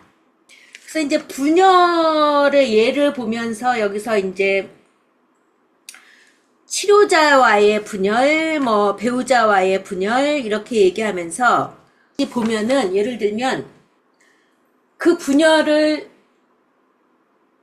우리가 내담자들이 찾아오면 자기의 배우자에 대한 어떤 나쁨에 대해서 호소를 하는 거잖아요. 배우자 혹은 뭐 시어머니 뭐 하여튼 갈등 관계 이런 나쁜 것에 대해서 호소를 하고 있는데 그럴 때 어떤 식으로 거기 밖의 세상은 나쁜 거야. 그리고 이 치료자는 좋은 거야. 라는 걸로 하고 있을 때는 반치료적인 거죠. 그래서 예를 들면 지금 여기서도 교사에 대한 이야기가 하나 나오잖아요. 네, 동일시 162쪽. 161쪽에 보면은 MN이라는 교사가 왔어요. 25歳 교사가. 굉장히 순종적이고 순종적이다 라는 것 자체가 지금 벌써 뭔가가 키워드를 주고 있어요. 순종적이다. 그리고 사회적인 지침을 따랐다. 그리고 나서는 야망 있고 자기애적 성향을 가진 남자와 관계를 맺게 되었다. 순종적이고 사회적 지침을 따르고 남한테 순응적인 사람은 어떤 사람을 만나기가 쉬워요? 자기애적 성향을 만나기가 쉽죠. 맞춰주잖아. 나 잘났다고 그러는 사람한테 맞춰주잖아요. 자기애적 성향을 가진 남자와 관계를 맺었다. 그런데 이 사람 내면에는 깊은 고갈과 공허감, 외로움과 부적절감이 있었어요. 근데 이렇게 외롭거나 부적절하다는 느낌이 들었을 때 치료자의 이미지를 떠오르면서 너무 힘들 때 교사인데 휴식 시간에 애들이 너무 힘들게 할 때 스스로가 말을 해요. 치료자라면 뭐라고 말할까? 당신은 아이들 요구 중 일부가 아니라 전부를 다 들어줘야 한다고 느끼는군요. 이러면서 치료자를 떠올려요. 이거는 뭐예요? 우리가 함입과 내사와 동일시를 이야기할 때 이거는 뭐예요? 1번 함입, 2번 내사, 3번 동일시. 손으로 얘기해보세요. 손 안 하는 사람 있어. 뭐예요? 함입이란 사람도 있고 또 내사라는 사람도 있고 동일시라는 사람도 있고 답은 내사예요. 내사는 뭐예요? 함입은 그냥 꿀떡 삼킨 거예요. 함입. 그냥 꿀떡 삼킨 게 함입이고 내사는 아직 내 거가 된 거가 아니고 아직 대상이 남아있어. 이럴 때 치료자라면 뭐라고 그랬을까? 이러는 거. 아직은 치료자라면 뭐라고 그랬을까? 라고 치료자를 떠올려야 내 거가 안 됐어. 이렇게 됐을 때는 내사죠, 내사. 아직 내사예요. 그래서 이렇게 선생님의 목소리를, 치료자의 목소리를 떠올리면서 내가 그것들을 할 수 있는 거는 아직은 내 거가 동일시가 된 게 아니라 내사 상태예요. 아직은. 여기 나오죠? 164쪽. 완벽한 양육자, 완벽한 교사가 되어야 한다는 자신의 가혹하고 자기 비판적으로 요구를 조절하려고 도와주는 좋은 내적 대상으로 치료자를 내사했다. 아이들의 요구를 전부 들어줘야 된다고 생각하시는군요. 이렇게 가혹하고 순종적이고 사회적 지침을 따르는 이런 사람에 대해서 치료자의 이미지를 이렇게 갖고 있어요. 아직 내 거가 돼 있지 않아요. 근데 몇 달 후에 대학원에 복합해서 심리치료자가 되고 싶었어요.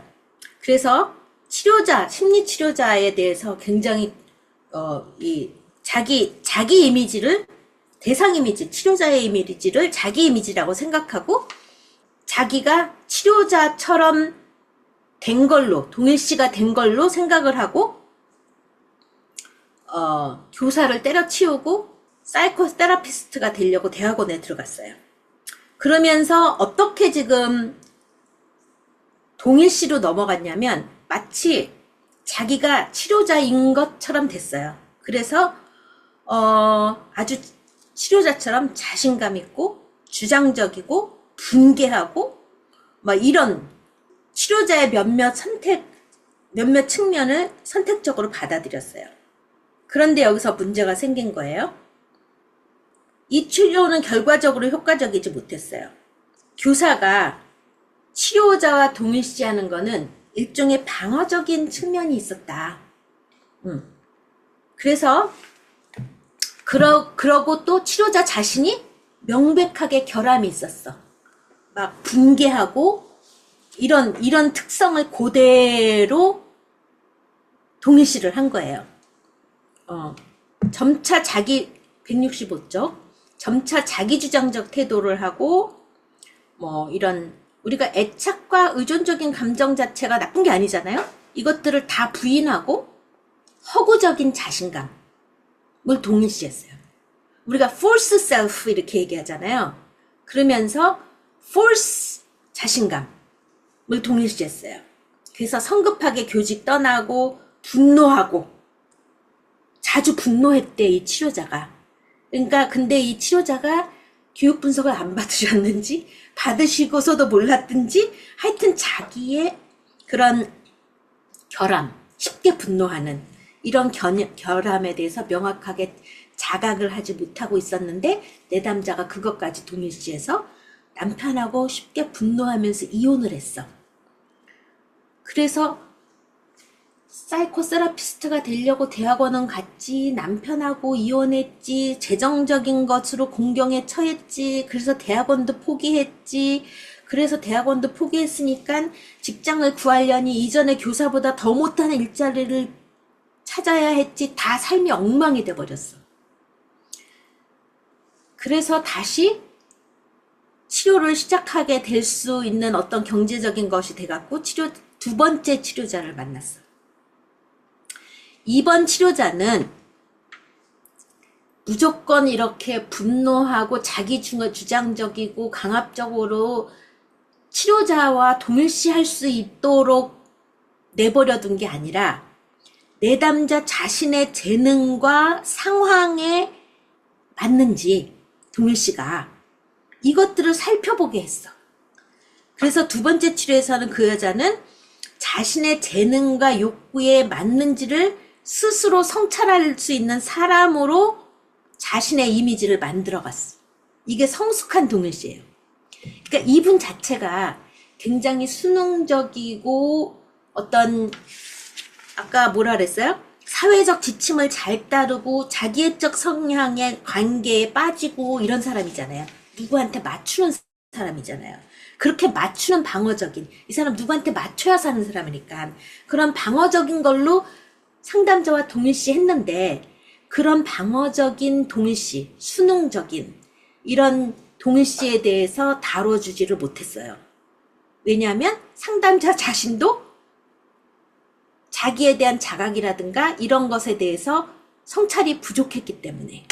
근데 두 번째 상담자는 그런 것들에 대해서 면밀히 살펴봤어요.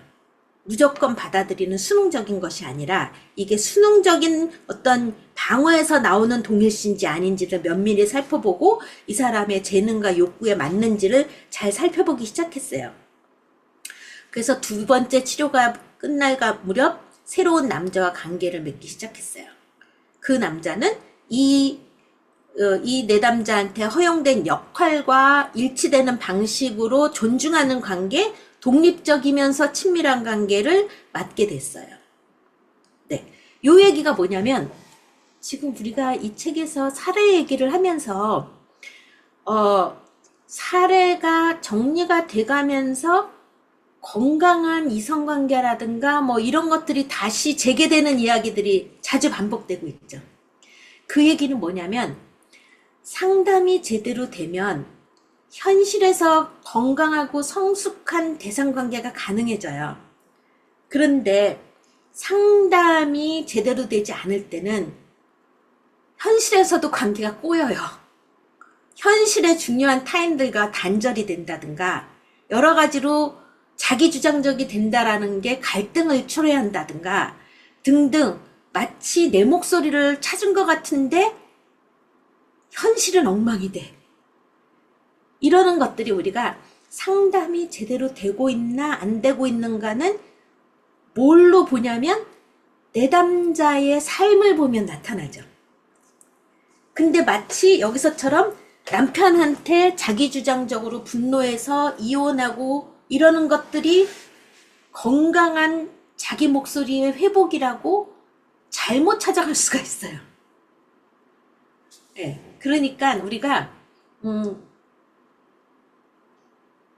내가 상담을 제대로 하고 있는지 제대로 하고 있지 않는지를 나에게 알려주는 내비게이션은 내담자예요.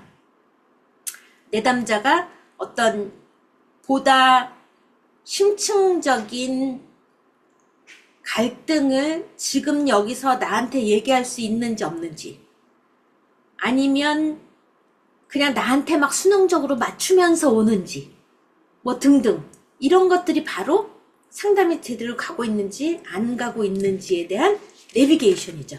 그래서 내담자 자신의 자율성, 자기 자신이 되고 싶은 소망, 이것들이 존중되었다. 두 번째 치료에서는. 그래서 이런 것들이 일종의 구조화다. 자기 내 안에 스트럭처라이제이션이 되는 것이다. 이런 것들을 구조화다. 내 안에 스트럭처가 생기는 거잖아요. 스트럭처라이제이션이라고 얘기한다. 그러니까 보통은 자기 목소리를 찾아야 된다. 뭐 이러면서 일반적이고 보편적인 것들을 내담자의 독특성과 구체성과 상관없이 강요하고 주입하는 상담이 아니라 내담자 스스로가 자율성으로 구조화될 수 있게 도와주는 거. 내가 뭔가를 해결해주고 제안해주고 나와 동일시시키는 게 아니라 내담자 내면의 자율성이 스트럭처라이제이션 되는 거, 컨스트럭션 되도록 도와주는 거. 이것이 필요하다. 그리고 제일 밑에 줄에 보면 어느 정도 성숙한 환자도 내담자의 상태를 아주 흥미롭게 호기심을 갖고 관찰하고 수용하려는 치료자의 태도를 받아들인다. 이러한 속성을 자신의 욕구에 맞게 바꾼다. 이게 여기서 이제 요번 챕터에 자주 나오는 코엇의 변형적 내면화죠. 자기에 맞게 바꾸는 거죠. 내면화, 내재화. 그러니까 바뀌는데 어떻게 바뀌어요? 나한테 맞게 바뀌어요. 변형적 내면화가 생기는 거죠. 그래서 여기서도 보면 어떤 행동을 취하지 않고 감정이 어때요? 우리가 이제 감정이 중요하다. 왜 감정이 중요하냐면 셀프하고 오브젝트하고 연결되는 감정이기 때문에 어떤 감정으로 주로 재현하고 사느냐를 보기 위해서 감정이 중요한데 감정이 어때요? 지금 감정이 어때요? 뭐 이렇게 자꾸 감정만 강박적으로 물어보는 경우가 있잖아요. 그게 아니라 그 감정이라는 게 어떤 식으로 재현돼서 어떤 갈등적인 상황과 어떤 갈등적인 행동을 나타내고 있나. 그래서 이 감정에 대한 탐색은 결국은 관계와 행동에 대한 변화와 지연, 선택 이것과 연결되어야 된다는 거잖아요. 그래서 환자는 자신의 감정에 맞게 행동을 취하거나 행동을 지연시키거나 이런 것들이 중요하다. 그래서 치료가 중요할 때인데 한편으로는 내면화시킨 통찰력 있고 우호적인 자기 관찰, 또 한편으로는 결정 내리고 행동하는 자기 확신 능력. 우리가 나만 분석하고 내가 이래서 그랬고 뭐 이런 어떤 분석적인 거에만 몰두하는 게 아니라 플러스 행동적인 거, 관계적인 거, 이 두 개가 같이 가야 된다라는 이야기죠. 네, 시기심의 역동에 대해서 이제 질문하신 거 볼게요. 127쪽, 128쪽. 제가 통합을 잘못 이해하고 있었던 것 같더라고요. 지금 설명 들어보니까. 저는 어떻게 생각했냐면, 어떤 사람 안에 좋음이 있고 나쁨이 다 있는데, 그냥 이 사람을 봤을 때 전체적으로, 이러이러한 면 때문에 좋은 사람인 것 같다. 나쁜 모습도 있지만은, 그런 거를 통합이라고 이렇게 알고 있었는데, 제가 잘못 이해한 거죠. 이 사람이 나쁜 면도 있지만 전체적으로 볼 때 좋은 사람이다. 이게 통합이다. 네, 네, 그러니까 전체적으로 볼 때 좋은 사람이다라는 거는 좋다라는 거에 방점이 있잖아요.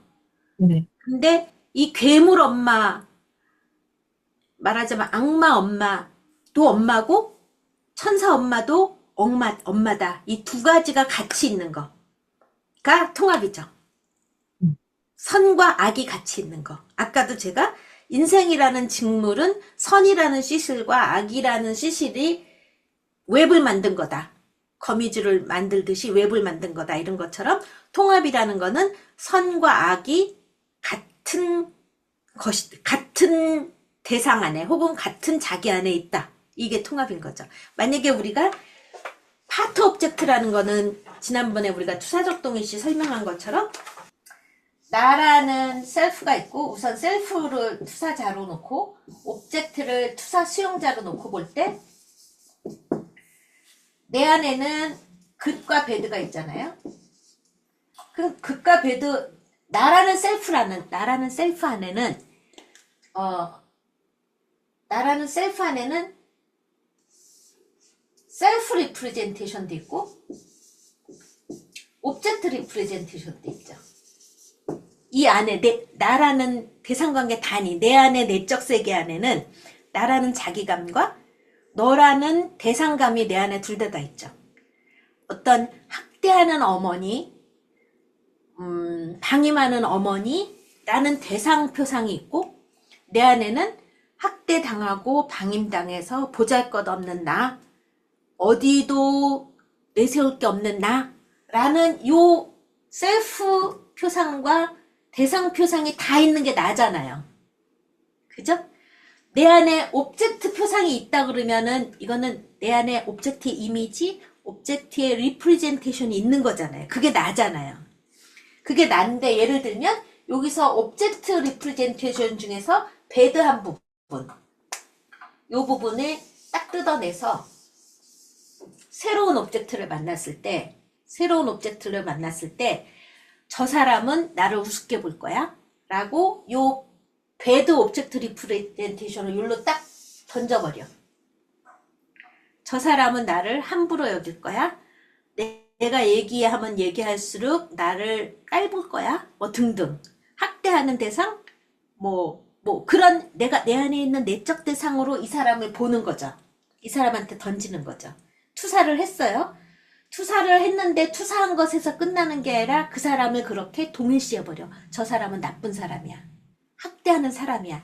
이렇게 뜯어서 분열. 스플릿 오프.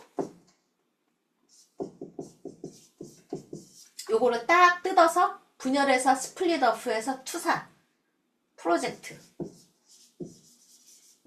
에서 끝나는 게 아니라 프로젝트에서 끝나는 게 아니라 프로젝트 한 대로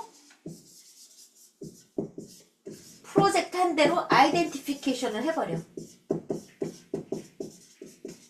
그냥 프로젝트에서만 끝나는 게 아니라 저 사람 나쁜 사람이야 라고 프로젝트만 한 거 아니라 저 사람은 진짜 나쁜 사람이야 라고 딱 아이디를 정체성을 부여해. 그래서 이 사람은 나한테 지금 나쁘게 하고 있어 라면서 내가 저 사람에 대해서 경계해. 그리고 눈치 봐. 그리고 거리를 유지해. 그리고 뭔가 쫄아있어 항상. 뭘 시키면 우물쭈물해. 이러면서 내가 어떤 역할을 하냐면 내 안에 있던 이런 가학적인 대상하고 살았던 나의 내면 세계를 외부 세계에서 다시 재현해. 이게 투사적 동일시잖아요. 그죠? 이게 투사적 동일시잖아요. 그러면 요렇게 내 거 아니야 하고 너한테 너가 나쁜 놈이기 때문에 내가 이렇게 힘들어 이러고 있을 때는 나는 호울이 아니죠. 나는 호울이 아니고 요만큼이 미싱된 거죠. 내 거 아니야. 내 거 아니야 하고 미싱된 거잖아요. 요만큼이 미싱된 거 네 거야 라고 내가 여기고 있으니까. 물론 아무리 내가 여긴들 내 안에 있지만 그냥 이해하는 대로 얘기하면 요게 내 거가 아니야 라고 했잖아요. 이럴 때는 말하자면 편집 분열자리에 있는 거예요. 투사적 동일시 상태는. 내 안에 있는 게, 내 안에 있는 게 아니라 패러노이드. 나쁜 건 너 안에 있어. 스키조이드. 뜯어냈어. 뜯어내고 편집적으로 세상이 편집적이라서 내가 뜯어냈어. 그래서 여기다 놓은 거는 편집 분열 자리에 있는 심리적인 기재 상태잖아요. 그런데 우울자리에 놓고 보면은 저 사람이 나쁜 게 아니라 내가 생각해 보니까 저 사람은 나를 학대하고 방임하지 않았는데 내가 우리 엄마처럼 여태까지 보고 행동했네? 멀쩡한 사람 잡았네? 내 안에 있는 거를 왜 저기다 넣었을까? 내 안에는 이렇게 학대하는 대상에 대한 나의 어떤 일부가 있기 때문에 내가 세상을 그렇게 보고 저 사람을 그렇게 평가했네? 그리고 내가 던진 것을 다시 찾아와 일로. 리오운해요. 리오운. 다시 오운어가 돼. 그때 비로소 나는 호울이 되는 거죠. 제대로 된 정체성을 갖게 되는 거예요. 이렇게 그래서 내가 그렇다고 내가 좋은 사람이 됐다. 그 얘기는 아니잖아요. 통합이 됐다고 좋은 사람이 된 건 아니잖아요. 좋고 나쁜 것들을 내가 다시 한 그릇에 담았다. 이게 통합이다. 굿과 배드가 내 안에 두 개 다 있다. 이게 통합이다. 이게 홀이다. 전체다. 이 얘기인 거죠. 그래서 그럴 때 아까 이렇게 내가 다시 찾아올 때 디프레시브 포지션이 되는 거예요. 멀쩡한 사람 잡았네. 내가 어떻게 보상해주지? 내가 어떻게 회복해주지? 이게 디프레시브 포지션이에요. 그러면서 내가 후회하고 보상하고 분노해서 저 사람 때문에 내가 힘들었어 라던 것들이 내가 그랬네 라고 애도 과정에 들어가는 거잖아요. 상실과 슬픔 일로 들어가잖아요. 내가 저게 내 거구나. 이게 디프레시브 포지션이죠. 그래서 이게 우울하다, 편집적, 분열적이다 이런 병리적인 얘기가 아니에요. 그냥 네이밍이 그래요. 이름이 그래요. 네. 저는 놀이치료를 하고 있는데요. 놀이치료는 뭐 영유아랑 아동, 초등학생들 많이 오는데 그 아이들은 이렇게 통합을 하는 게 그 연령대에서는 어려울 것 같은데 제 생각에는 음. 약간 정신화 과정이랑도 좀 비슷한 느낌인데? 그런데 선생님 우리가 이제 말러 공부를 했잖아요. 네. 말러의 그 대상 항상성이라는 게 결국은 통합이잖아요. 그게 지금 대상 항상성의 이야기가 36개월로 나오죠. 24에서. 맞아요. 그러니까 이미 어린아이들도 가능하다는 거예요. 그러니까 이제 우리가 여기서 이제 클라인 얘기가 아까 그 시기심의 역동을 이야기할 때 글로 한번 가볼게요. 그 나이를 보면 127에서 128번에 보면은 선생님이 클라인의 임상적 실제인가? 뭐 그 책 한번 제가 찾아봐서 알려드릴게요. 그 책을 보면 얼마나 어린 나이에 그런 지금 여기서 얘기할 때는 여기서 해밀턴이 얘기할 때는 클라인이라는 게 어린아이 거를 영유아로 너무 일찍 가지고 왔다라고 이제 비판적으로 얘기를 했잖아요. 그런데 클라인의 임상적 실제 그 책을 보면은 2살 뭐 이런 애들이 성적인 문제가 치료되는 과정 뭐 이런 여러 가지 판타지로 이야기를 하고 선생님 지금 얘기하시는 놀이치료 이런 걸로 치료되는 거 보면은 굉장히 어린 나이에 다 하고 있어요. 그게 결국은 안나 프로이드하고 클라인하고 싸운 동기가 뭐냐면 안나 프로이드는 어린아이들은 전이가 가능하지가 않다라고 얘기한 거잖아요. 그런데 클라인은 전이가 가능하다 하면서 시작을 한 거잖아요. 왜냐하면 어떤 식의 전이가 가능하냐면 내 내적 세계의 판타지가 놀이를 통해서 다 나타나요. 그러면서 세상을 내 안에 내적 판타지로 세상을 다 이해하고 있는 거 이게 전이잖아요. 내적 세계로 실제 세계를 이해하는 게 전이잖아요. 그래서 이제 클라인이 아주 어린 아이, 뭐 2살, 뭐 요런 아이들을 치료하는 거를 보면은 거기서 놀이치료가 시작된 거잖아요. 내적 세계가 말로는 되지 않지만 놀이라는 피겨를 통해서 어떻게 현실 세계가 이해되고 있는지가 나타나는 거. 그게 이제 놀이치료의 시작이잖아요. 그래서 굉장히 이른 시기부터 가능하다라는 거예요. 그래서 이제 128쪽을 보면은 127쪽까지 내려가서 시기심의 역동. 시기심이 뭐예요? 질러시와 엔비의 차이. 만약에 질투라 그러면은 어떻게 보면 삼자관계잖아요. 왜 쟤는 쟤만 좋아해? 이렇게 하면서 뭔가 이렇게 상대적인 관계, 삼자관계에서 질투를 하는 거잖아요. 만약에 뭐 A가 B하고 친해. 왜 쟤네끼리 비친해? 이런 게 질투잖아요. 근데 시기는 뭐예요? 예를 들면 나는 불임이야. 근데 누가 아기를 갖고 있어. 아니 뭐 솔로몬의 그런 지혜인 것처럼 뭐 누군가 아기가 있어. 근데 그거를 너무나 갖고 싶어. 그러니까 내 아기라고 그래. 그럼 내 아기라고 그러면서 찢어서라도 가지려고 그래. 이거는 파괴해서라도 없애버리고 싶은 거야. 나는 없으니까. 너는 있으니까. 그러니까 너가 갖고 있으면 내가 너를 파괴해서 네가 갖고 있는 거가 없어져 버리면 내가 편해지는 거. 이게 시기예요. 나는 없는데 너가 있는 걸 내가 그걸 파괴시켜서 없애버려야 돼. 이게 시기예요. 그 질투는 그거보다 하나 더 연속성상에서 한 걸음 더 간 거죠. 삼자관계니까, 이자관계에서보다. 그러면 시기심의 역동을 하면서 사실 지난번에 제가 클라인은 아직은 대상관계의 다리 역할을 했다. 대상관계가 아니다. 지금 대상에 대한 시기 뭐 이런 얘기를 하지만 그거는 실제 대상이 아니라 판타지. 환상 속의 대상이다라고 했잖아요. 우리가 얘기하는 판타지하고는 다르다고 얘기했죠. 우리가 얘기하는 판타지하고 클라인이 얘기하는 판타지하고는 다르다.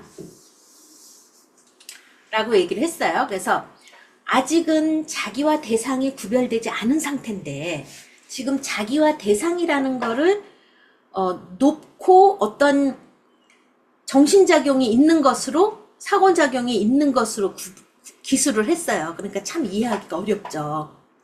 아직은 대상과 자기의 분화가 안 된 상태인데 대상과 자기의 어떤 시기라는 걸로 설명을 하고 있으니 얼마나 복잡해요. 그죠?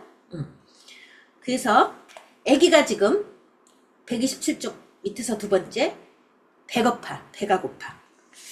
배가 고픈데 그러면 나는 배가 고프고 허기지고 나는 죽을 것 같아. 아까 뭐라 그랬어요? 아기들은 아직은 기본적인 신뢰가 쌓이기 전에는 이 배가 고파도 조금 있으면 젖이 들어오겠네. 조금 참으면 뭐 주겠지. 이런 지연이 없잖아요. 그러니까 그냥 배가 고팠다 그럼 난 죽었구나잖아요. 난 멸절되는구나. 나는 해체되는구나. 이런데 그래서 이제 배가 고픈데 이거를 이제 클라인은 어떻게 얘기를 하냐면 나는 완전히 고갈되고 텅텅 비어있고 젖가슴은 빵빵하고 뭔가 가득 차 있어. 그러니까 내가 없는 걸 갖고 있어. 그럼 나는 이거를 다 빨아먹고 비워버려야지 되는 게 시기심이에요. 그냥 내가 먹는 게 아니라 저 빵빵한 거를 싹 비워버려야 돼. 싹 고갈시켜야 돼. 그거를 다 텅텅 비워버려야 돼. 이게 이제 시기심이에요. 그래서 결국은 내가 그거를 다 비워버릴 뿐만 아니라 거기다가 나의 대변으로 채워버려. 뭐 이렇게 얘기를 했어요. 나의 대변으로 채워버리고 더럽혀버려. 공격해버려. 망가뜨려버려. 그러나 아마도 아이는 생후 2년 이전에는 대변에 매료되고 대변을 가치없는 것으로 여기는 감각을 갖지 못하고 이 클라인이 말하는 이런 복수해버리고 파괴시켜버리고 대변으로 망가뜨려버리는 이러한 복잡한 정신적 개념화를 할 수 없을 것이다 라고 해밀턴이 비판을 했어요. 그런데 클라인은 뭐라 그러냐면 이런 모든 환상들이 innate, 갖고 태어난다 그랬어요. 굉장히 일찍부터 갖고 이 판타지를 일찍부터 갖고 태어난다 라고 이야기를 했어요. 그래서 그런 정신적 개념이 아직 없어 라고 해밀턴을 얘기했는데 클라인은 이런 것들은 innate fantasy다. 따라서 비록 이상화 평가자라가 이렇게 교차되는 거예요. 변화라 그러니까 좀 헷갈리는데 교차되고 있는데 어떻게 돼요? 나는 지금 배가 고파서 쫄쫄 굶고 있어. 나는 해체될지도 몰라. 나는 평가자라 돼 있죠. 너는 젖이 빵빵해 이상화돼 있어요. 그래서 내가 그 이상화된 걸 다 빨아먹고 비워버리고 파괴해버리면서 나는 빵빵해졌어. 그리고 너는 텅텅 벼졌어. 이상화와 평가자라가 교차되는 거죠.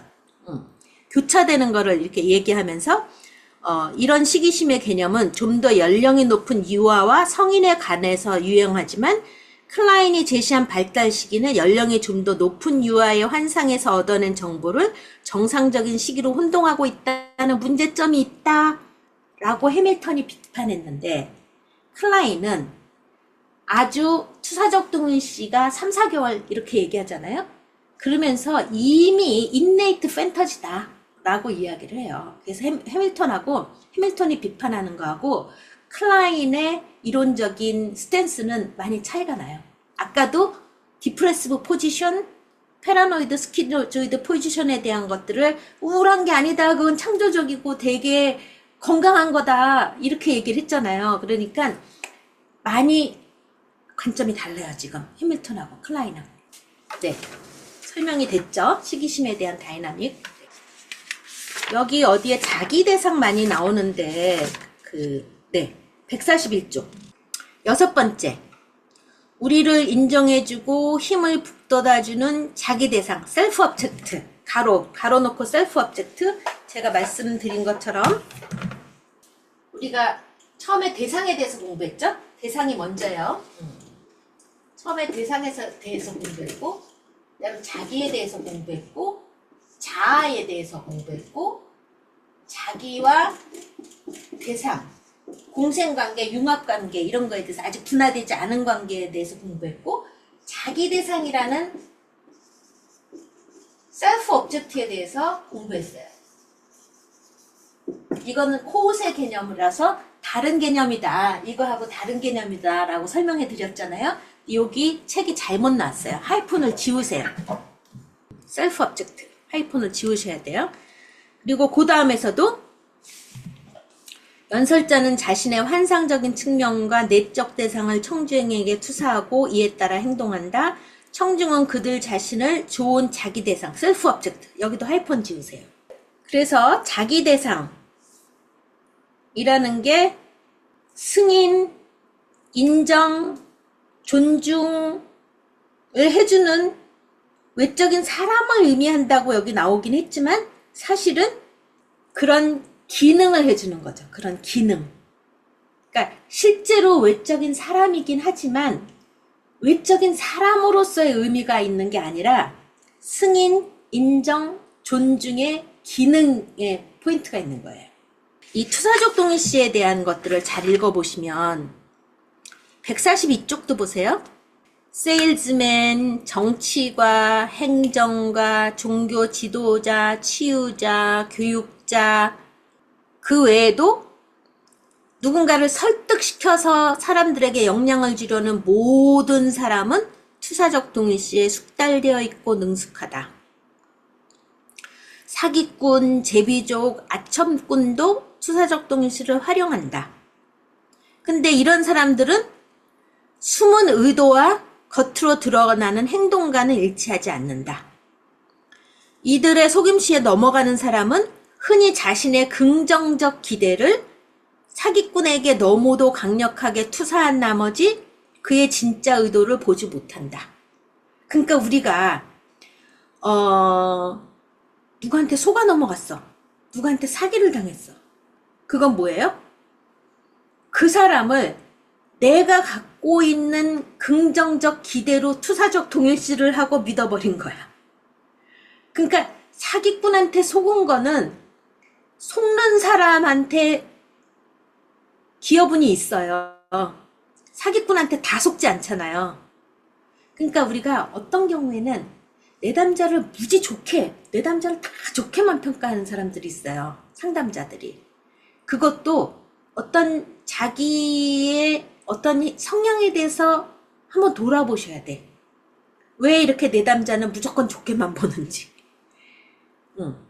이렇게 사기꾼에 넘어가는 것들이 내 안에 있는 어떤 기대로 그 사람을 보고, 있는 그대로, 내면의 인텐션을 보는 게 아니라 내가 보고 싶은 대로 보고, 투사적 동일시를 하고 내가 속아 넘어간 거예요. 여기에 많은 예들이 나오잖아요. 세금 포탈하는 사람, 무슨 테러리스트, 뭐 여러 사람들의 레슬링 선수, 또 코치들이 그 선수 선발 과정에서 이렇게 뭔가 안 좋은 속이는 거, 뭐 이런 여러 가지가 투사적 동일시로 설명해주고 있으니까 엄청 재미나죠. 편집 분열자리와 우울자리를 우리가 시계의 진자라고 얘기들 해요. 왔다 갔다 우리가 평생을. 예. 그리고 우리가 뭐 지금 여기서 뭐 대상상성, 분화, 통합 뭐 이런 것들도 그 발달 단계가 우리가 뭐 0에서 2개월, 2에서 6개월 뭐 이렇게 다 했는데 거기서 끝나는 게 아니라 평생 반복되더라. 그리고 우리가 오늘 배운 여러 가지 심리 기제들, 어떤 거는 좀 원시적이고 어떤 거는 보다 성숙하고, 그래서 사람을 이해할 때 조금 원시적인 방어 기제에서 조금 성숙한 방어 기제로 사용할 수 있도록 도와준다라고 하지만 원시적인 방어 기제가 없어지는 건 아니고, 때로 우리 투사하고 투사적 동일시하고 때로 합리화하고 원시적인 거를 쓸 때가 있고, 보다 성숙하게 유머나 뭐 이타주의나 뭐 이런 것들 쓸 때가 있고, 항상 우리가 없어지는 게 아니에요. 네, 오늘 책 못 읽어오신 분들 한번 찬찬히 읽어보세요. 엄청 재미나요. 네, 다음 시간에 만나요. 감사합니다. 수고하셨습니다. 네. 네.